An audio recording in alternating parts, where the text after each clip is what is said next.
السلام علیکم، میں اسد اللہ خان وزیر ہوں۔ امید کرتا ہوں آپ تمام احباب خیریت سے ہوں گے۔ اس وقت آپ میرا یوٹیوب اور فیس بک چینل دیکھ رہے ہیں۔ ناظرین، اس وقت ایک ہی سوال، ایک ہی موضوع زیر گردش اور زیر بحث ہے کہ پاکستان میں ایک بار پھر عسکریت پسندی اتنے شدت سے پنجے کیسے گاڑ رہی ہے۔ یہ سوال اٹھایا جا رہا ہے کہ پاکستان کے ایک بار پھر ایسے حالات کیوں پیدا ہو گئے ہیں۔ ہم جب کسی محفل میں جاتے ہیں، دوستوں کے ساتھ بیٹھتے ہیں یا فیملی میں جب ڈسکشن چل رہی ہوتی ہے، یہ سوال ہم سے پوچھا جاتا ہے کہ آخر خیبر پختونخوا میں، افغانستان میں یہ خون خرابہ کیوں ہو رہا ہے؟ حتیٰ کہ نئی گریڈ گیم کی بات کی جا رہی ہے،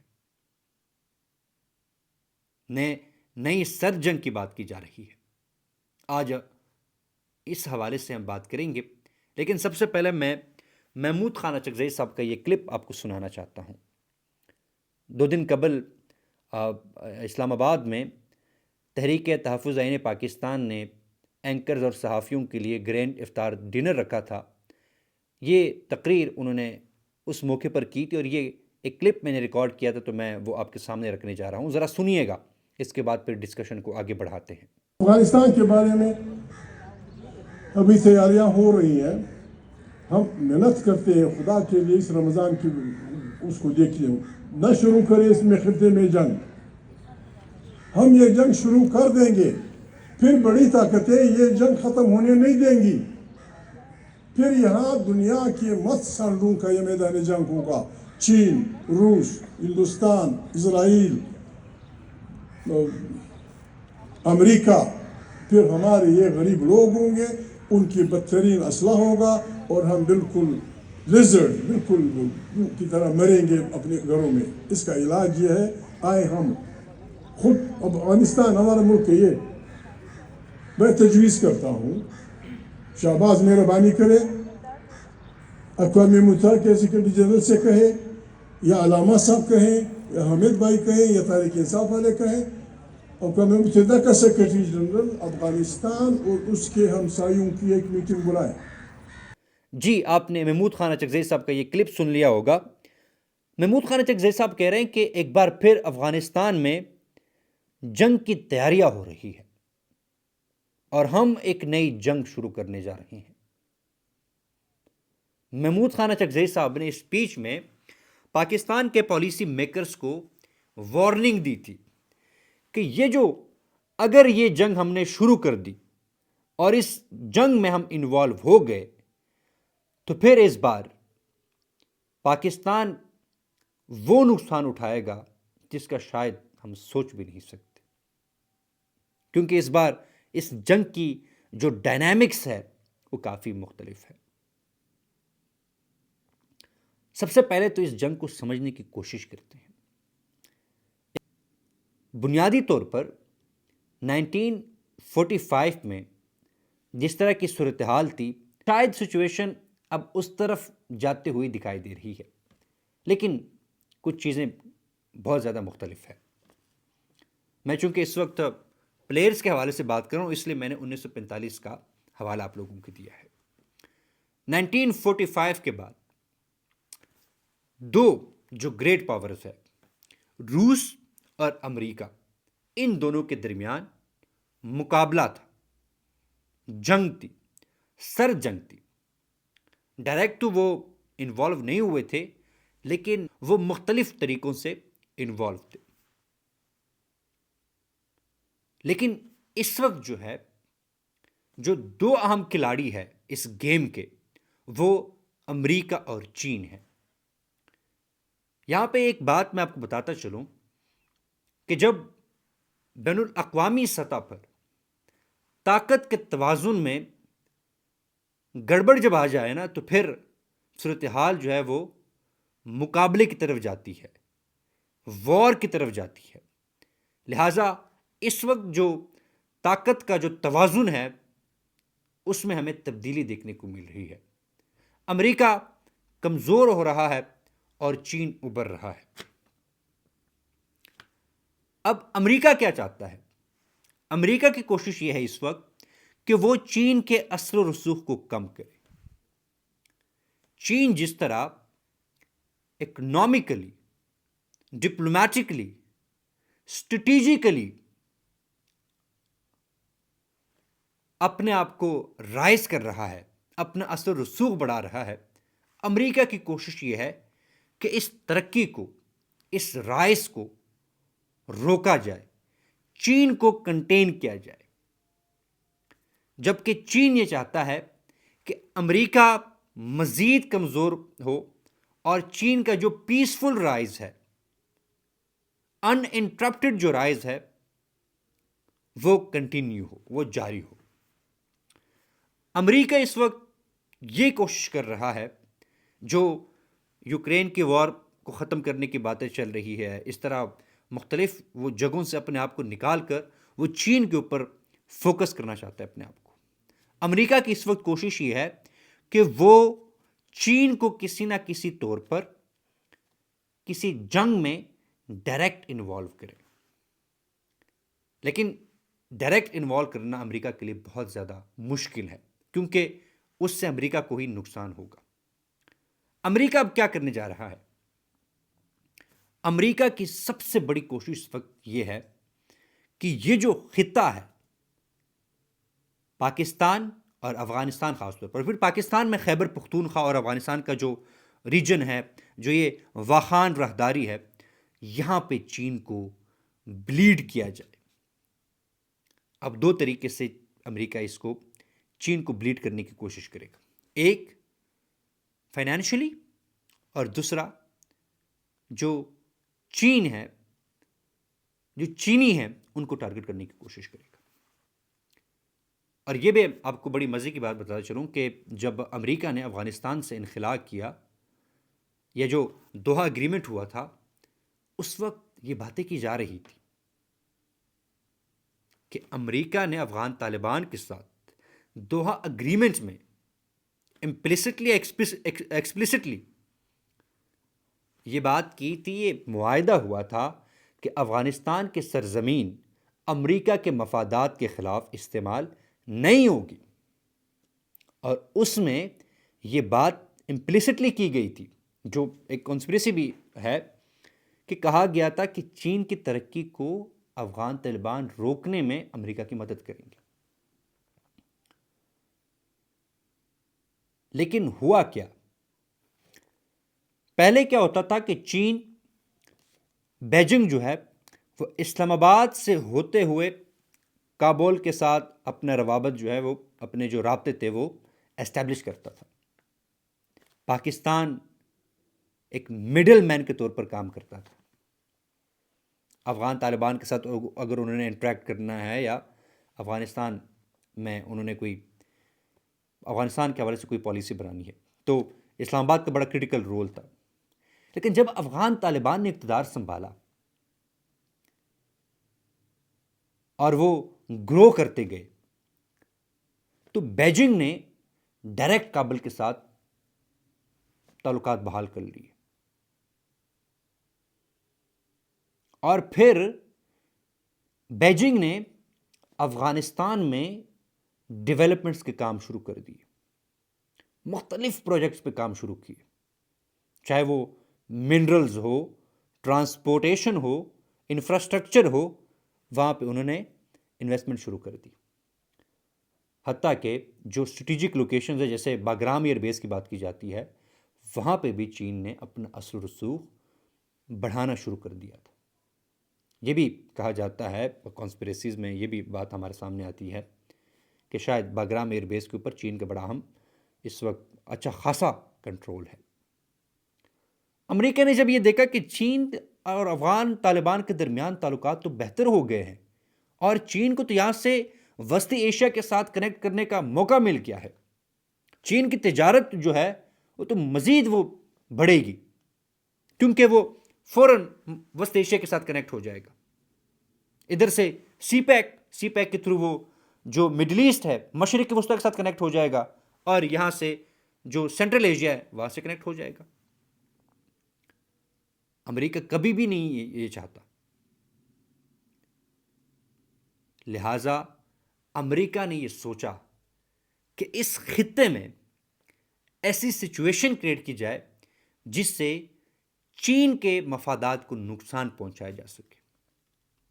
اور جب ٹرمپ صاحب آئے تو یہ چونکہ معاہدہ ٹرمپ اور افغان طالبان کے درمیان ہوا تھا، اس نے پھر یہ بلیم گیم جو ہے وہ شروع کر دی کہ جی ہمارا اسلحہ تھا تو اسلحہ جو ہے وہ اب ہمیں واپس دیا جائے. اسی طرح باگرام ایئر بیس کے حوالے سے بات کی کہ جی امریکہ دوبارہ آئے گا، باگرام ایئر بیس پہ اٹیک کرے گا، کیونکہ یہ تو چین کے کنٹرول میں اب آ گیا ہے، ہم کبھی بھی چین کو یہ نہیں لینے دیں گے. اس طرح ٹرمپ نے باتیں کرنا شروع کر دی اور یہاں سے پھر حالات جو ہے روز بروز کشیدہ ہونا شروع ہوئے. اب اس خطے میں مختلف پراکسیز انوالو ہے. پراکسی کیا ہے؟ چھوٹی چھوٹی جو گروپس ہیں جو اپنے پولیٹیکل ایجنڈا، اپنے پولیٹیکل آبجیکٹیوز کو پورا کرنے کے لیے وہ آپریٹ کر رہی ہوتی ہے،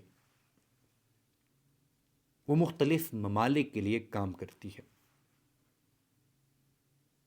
اگر چین اچھے پیسے دے گا تو ان کے لیے آپریٹ کرنا شروع کر دیں گے، اس طرح باقی پیسے دیں گے تو ان کے لیے آپریٹ کرنا شروع کر دیں گے. اور یہ جو ریجن ہے اس میں تو بے شمار پراکسیز ہیں. اصل میں مسئلہ کیا ہے؟ یہ جو پشتون بیلٹ ہے یہ معدنیات سے مالا مال ہے. ساری گیم ہی میں یہ کہتا ہوں منرلز کی گیم ہے، تجارت کی گیم ہے، پیسوں کی گیم ہے. یہ روس یہاں سے لے کے گیا، امریکہ یہاں سے لے کے گیا، اب چین جب لے کے جا رہا ہے تو امریکہ جو ہے وہ کبھی بھی نہیں، یہ اس کی کوشش یہ ہے کہ چین کو روکا جائے.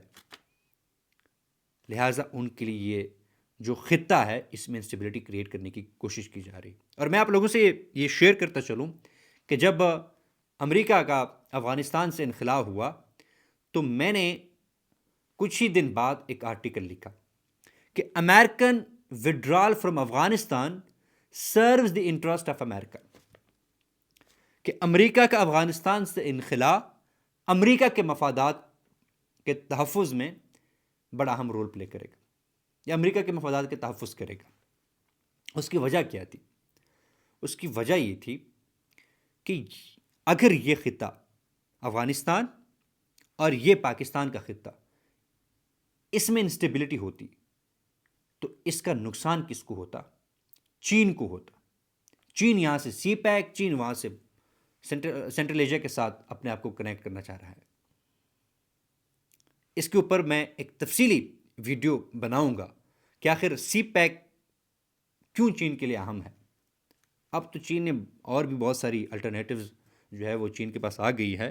لہٰذا اگر ہم اس خام خیالی میں ابھی بھی مبتلا ہے کہ چین پاکستان کے بغیر کچھ بھی نہیں ہے تو یہ ہمارے بہت بڑی خام خیالی ہے. چابہار پورٹ اور دیگر جو جس طرح چین الٹرنیٹیوز اپنے لیے وہ کر رہا ہے، حتیٰ کہ جو مالاکا ڈائلیما ہے یا ساؤتھ چائنا سی میں جو ہے اس میں اب سچویشن کافی چینج ہو گئی ہے. اس پر میں ایک تفصیلی ویڈیو آپ لوگوں کے لیے بناؤں گا. تو بہرحال تو میں نے اس میں لکھا تھا کہ جب اس ریجن میں انسٹیبلٹی ہوگی تو چین کے مفادات کو نقصان پہنچے گا. چین کے مفادات کو نقصان پہنچے گا تو فائدہ کس کو ہوگا؟ امریکہ کو. لہٰذا میرا یہ آرگیومنٹ تھا کہ امریکہ جو مغربی ممالک ہے وہ پاکستان میں اور افغانستان میں کسی صورت بھی استحکام کو نہیں آنے دیں. پاکستان میں استحکام تو نہیں آ سکا لیکن افغانستان میں حالات اور اس سے بہتر ہونا شروع ہو گئے تھے. لیکن جیسے میں نے پہلے عرض کیا، حتیٰ کہ یہ بھی میں پوائنٹ بعد میں بھول جاؤں گا، یہ میں آپ کو بتاتا چلوں کہ جب انخلا ہوا تو کچھ ہمارے پاس ایسے اطلاعات آئی تھی کہ جو چین کا شنجانگ پروونس ہے وہاں پہ بے شمار جو ایسٹ ترکستان اسلامک موومنٹ کے ملیٹنٹس ہیں وہ وہاں پہ ڈپلوائے کر دیے گئے تھے. مقصد کیا تھا؟ اور نہ صرف ایٹم والے بلکہ باقی بھی جو ملیٹنٹ اینٹی چائنا جو ملیٹنٹس ہیں ان کو وہاں پہ ڈپلوائے کرنا شروع کر دیا گیا کہ تاکہ جو شنجانگ پروونس ہے وہاں پہ اپرائزنگ ہو اور چین کے لیے اس چین کا جو بارڈر ہے وہاں پہ ٹینشنز کریٹ کی جائے. لیکن افغان طالبان نے بڑا ڈپلومیٹکلی جس طرح اسٹریٹجکلی جس طرح چین کے ساتھ ڈیل کیا اس کی داد دینی پڑے گی. اب اس کٹ اب کیا ہے؟ اب جو محمود خانہ چکزئی صاحب بھی کہہ رہے ہیں کہ ایک نئی جنگ کی شروعات ہونے جا رہی ہے، کیونکہ امریکہ یہ چاہ رہا ہے کہ پاکستان کے ساتھ مل کر افغانستان میں ایڈونچرز کیے جائے اور پاکستان کو ایک بار پھر اس جنگ میں ٹریپ کرنے کی کوشش کی جا رہی ہے. لیکن میں یہ آپ لوگوں کو بتاتا چلوں، محمود خانہ چکزئی صاحب نے بھی اور جو بہت سارے لوگ اس پر بات کر رہے ہیں، اس بار چین جو ہے وہ افغان طالبان کے ساتھ بڑا اسٹرانگلی کھڑا ہے. آپ اس بات سے اندازہ لگا سکتے ہیں کہ جب یہاں سے افغان ریفیوجیز کو بھیجا جا رہا تھا تو چین نے جو متقی صاحب ہیں جب وہ چین گئے تھے تو انہوں نے کہا تھا کہ چین ان کی ڈیولپمنٹ کے لیے افغانستان کی مدد کرے گا، چاہے وہ ان کے گھروں کی تعمیرات کا مسئلہ ہے یا دیگر جو معاملات ہیں. چین نے باقاعدہ کافی ارب ڈالر جو ہے وہ امداد بھی دی اس حوالے سے تاکہ ان کو ریہیبلیٹیٹ کیا جائے. تو آپ یہاں سے اندازہ لگائے کہ پاکستان بھیجتا ہے، چین جو ہے اس کو وہ سپورٹ کرتے ہیں. تو چین اور پاکستان میں بھی اس وقت تھوڑا سا شکوک و شبہات پائے جاتے ہیں. لہذا جو ہم کہہ رہے ہیں کہ پاکستان کو چاہیے، ذرا انڈیا یا جو باقی ممالک ہیں وہ بڑے نیوٹرل فارن پالیسی کو لے کر چلتے ہیں، ہمیں چاہیے کہ ہم ایک پریگمیٹک فارن پالیسی کے ساتھ چلیں. اگر ایک بار پھر ہم نے پرائی جنگوں میں حصہ لیا تو پھر پاکستان کی جو سچویشن ہے وہ اس قابل نہیں ہے کہ وہ مزید نقصان کو افورڈ کر سکے. لہٰذا ہمیں یہ چاہیے کہ جتنے بھی نیبرنگ کنٹریز ہیں ان کو ملا کر ان کے ساتھ مل بیٹھ کر افغانستان کے مسئلے کا، ٹیررزم کا جو مسئلہ ہے، اس کو حل کیا جائے. ایک کلیکٹیو اپروچ کے ساتھ ہم آگے چلیں اور جو ریجنل کنٹریز ہیں ان کو انگیج کریں. لہٰذا اگر میں اس کو سمرائز کروں تو امریکہ کی کوشش یہ ہے کہ وہ اس ریجن میں پاکستان اور افغانستان میں چین کو بلیڈ کرے، معاشی طور پر بھی، اور اس کے ساتھ ساتھ چینی جو سٹیزنز ہیں ان کو بھی ٹارگٹ کیا جائے. اور سب سے اہم جو بساط بچھائی جا رہی ہے وہ یہ ہے کہ چین کو ڈائریکٹلی یا پراکسی کے ذریعے اس جنگ میں انوالو کیا جائے. امریکہ کی بڑی کوشش ہے کہ نہ صرف اس بیٹل گراؤنڈ میں افغانستان اور پاکستان کا جو ریجن ہے یہاں پہ، بلکہ تائیوان میں بھی ان کے لیے ایسی سچویشن کریٹ کی جا رہی ہے. اب کون کون سے مین بیٹل گراؤنڈ ہو سکتے ہیں اس کے اوپر ہم اگلی ویڈیو میں بات کریں کہ اس نئی سر جنگ میں کون سے نئے نئے بیٹل گراؤنڈ جو میدان جنگ ہوں گا وہ کون کون سی جگہ ہو سکتی ہے. تب تک مجھے دیجیے گا اجازت. اللہ حافظ و ناصر.